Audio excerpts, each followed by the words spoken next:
Flowers vary in size, shape, and color, but all flowers have the same basic parts. The main parts of flowers are pedicel and thalamus, calyx or sepals, corolla, petals, androecium or stamens, gynoecium or pistils. Pedicel and thalamus. The flower is borne on a stalk called pedicel. The uppermost end of the pedicel is swollen. This swollen part of the pedicel is known as the thalamus or receptacle. It bears all the four whorls of a flower. Calyx or sepals. The outermost whorl of a flower is calyx. It consists of leaf-like structures called sepals. Sepals are usually green in color. Calyx also protects the flower during the bud stage. Corolla or petals. Corolla is the second whorl of a flower. Each segment of the corolla is known as petal. Petals are usually brightly colored due to the presence of pigments. The bright color, sweet smell, and nectar attract the insects. Androecium or stamens. It is the third floral whorl, which is composed of one or more male reproductive organs called stamens. Each stamen consists of a thin stalk called filament and two lobed head called anther. The anther and filament are connected by a connective tissue. Each anther lobe has two pollen sacs which are filled with pollen grains. Pollen grains are minute in size and take part in reproduction. Gynoecium or pistils. Gynoecium is the fourth whorl of a flower which is composed of one or more female reproductive organs called carpel. Each carpel consists of an ovary, style, and stigma. The stigma is the terminal part of the pistil.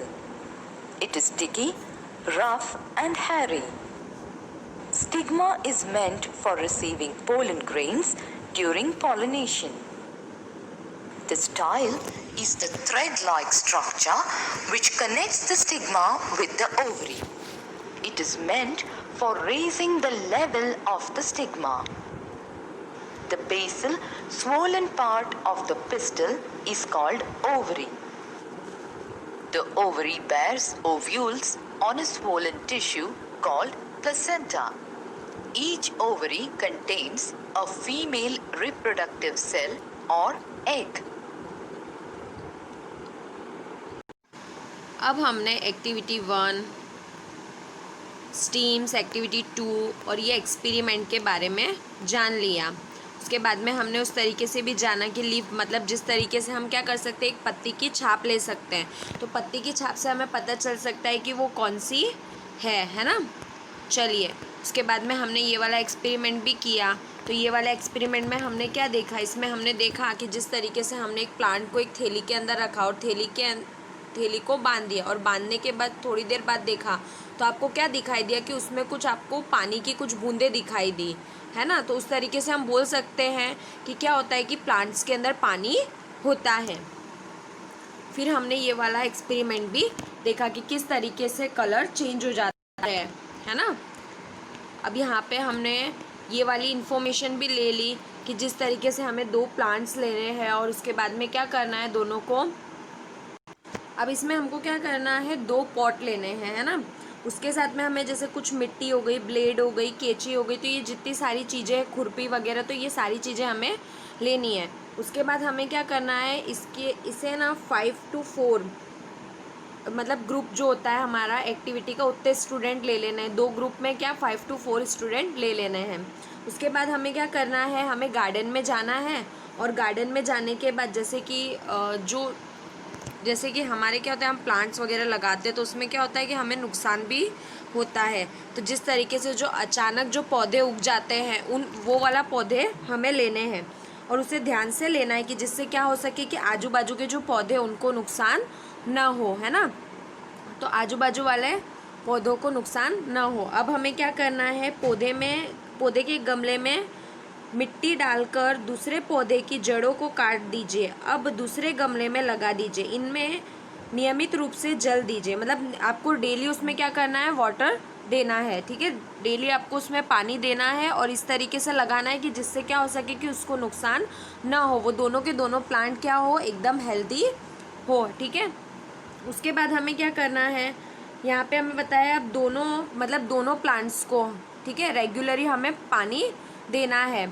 अब देखिए कि उसमें important functions, तो अब हम इसके important जो functions है उसके बारे में इंफॉर्मेशन लेते हैं। Let's us do an activities to the study another functions. तो हम इसके अनोदर फंक्शंस के बारे में इंफॉर्मेशन लेते हैं। अब आप देखिए, आपको इजीली एक एग्जांपल है जो यहाँ पे आपको बताया गया है एक्टिविटी 7 में। तो अब आपको क्या करना है, अब जैसे कि आपने जैसे कि चना ले लिया या मूंग ले लिया, ठीक है।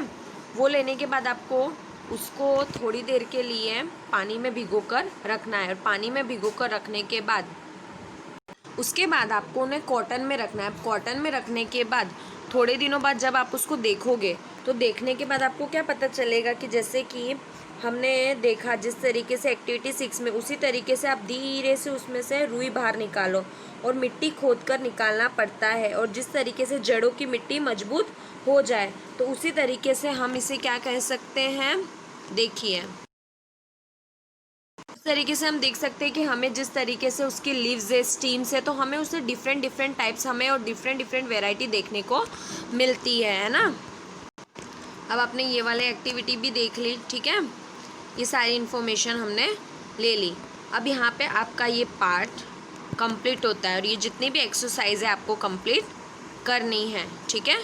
Thank you.